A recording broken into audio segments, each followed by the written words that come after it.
Do you want to be the next Mariano Rivera? Well, odds are pretty slight that that's actually going to happen. But if you want to take the beginning steps, this is the video for you, as we're going to outline the basics of throwing a cutter. What's up, homies? My name is Chris Langin. I'm a pitching coordinator here at Driveline Baseball. In this video, we're going to discuss how to throw a cutter, specifically looking at some of the grips and cues we utilize to teach the cutter here at Driveline Baseball. Before getting into how to throw a cutter, we're going to talk about some previous videos you should definitely look into if you're looking to maximize context for this video. Those being our introduction to pitch movement and spin, and our video on cutter variants to let you know the different profiles we see across the league. Let's first talk about some grip intricacies that are especially prominent in the cutter. If you'd like to see some common pitch modifications we've used with our other breaking balls, you can check out our video on how to throw a curveball and how to throw a slider.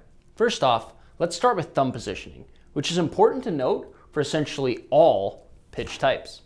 We track this at Driveline by looking at whether or not the thumb is tucked or flat, and have 3 separate coordinates to let us know where that thumb positioning is at on the baseball.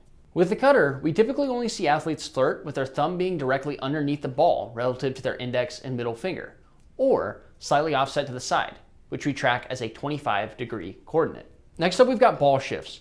This can be done either laterally, where we may offset the pitch, or you can turn the baseball inward or outward in your hand. This visual demonstrates what both an inward and outward grip shift looks like. This is commonly applied as a variation of a four-seam grip.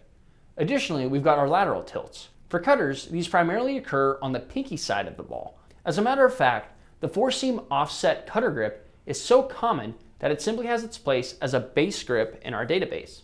Starting with that offset grip, here are a few of the grips we utilize here at Driveline Baseball. The offset grip is known as Cutter 1 and is the most commonly used grip we see with classified cutters in gym. To get to this grip, you can simply start with a four-seam fastball and shift the fingers down towards the bottom of the horseshoe of the ball. You can then decide whether or not you want your fingers together or if you want some space in between them and to have it be a little bit more wide. The next grip we'll show is Cutter 4, which is simply a standard four-seam fastball grip.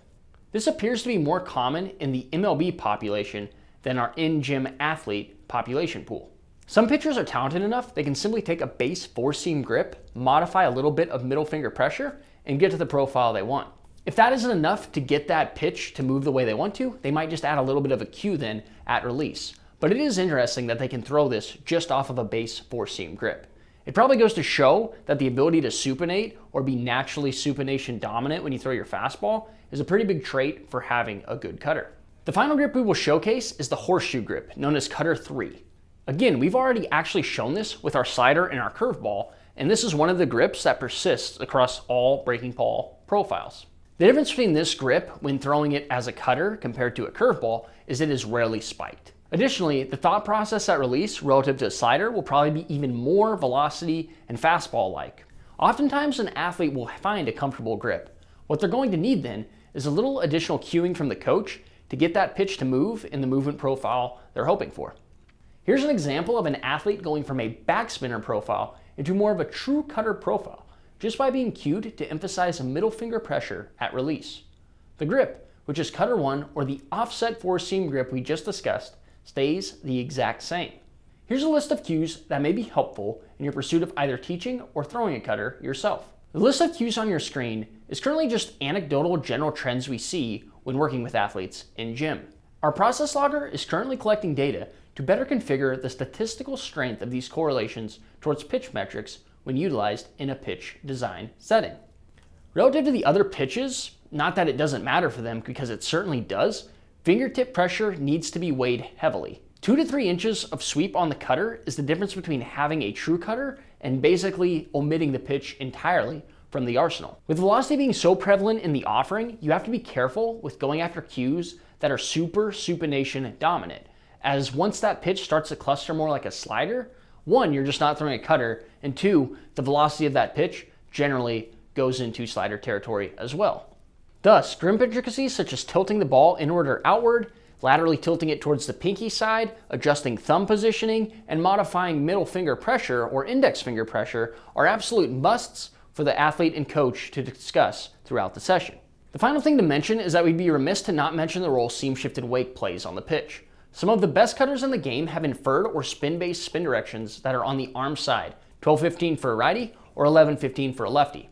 These pitches change in ball flight following a release and end up with observed spin directions that are clearly on the glove side.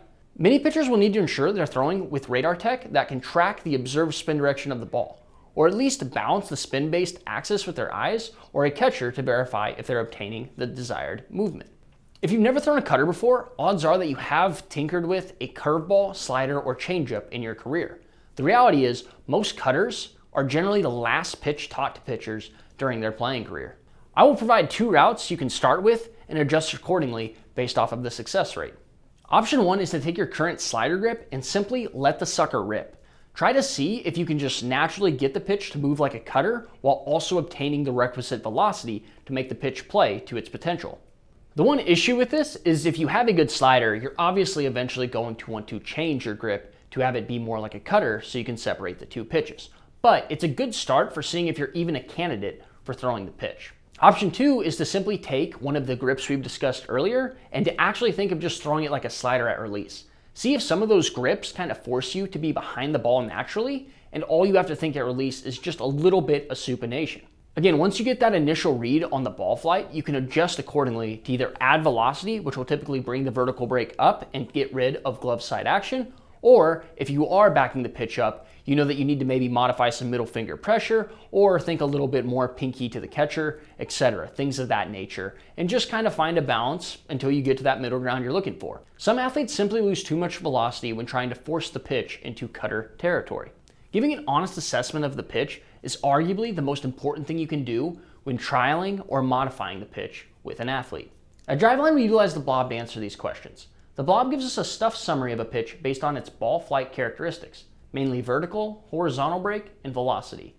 This allows for instant feedback to the athlete and allows us to know whether or not a more backspinning cutter, when thrown a bit harder, is a better option for them relative to a slugger thrown at a lower velocity. I appreciate everyone for following along today, and if you enjoyed this video, please give it a like and feel free to subscribe. If you have any questions, please leave comments below, as again, this video didn't get into some of the major complexities of throwing the pitch. This video was simply targeted at a general outlook of how we teach the cutter here at Driveline, and the reality is there's just a ton more complexity to it, and we'd love to get questions from you so we can start that discussion down below in the comments. Thanks again for watching.